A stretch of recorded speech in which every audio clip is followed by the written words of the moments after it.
What is WordPress? The WordPress is one of the most popular CMS defined a content management system in web development. This content management system developed by Matt Molling and Mike Little. WordPress is first released on 27th May 2003.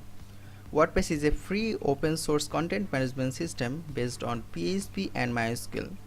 WordPress available extensions like themes and plugins for free and premium. Early on, WordPress used personal blogging, but day by day WordPress uses business website, membership website, portfolio website, online store, social network and more.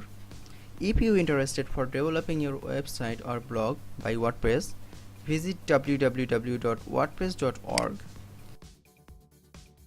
And more information on how to develop blog or any kind of website, please visit now www.itbabu.com/knowledgebase, then select WordPress. You need more tutorial on YouTube, go to youtube.com/MrITBabu. If you like this video, please subscribe my channel and get learning with more information.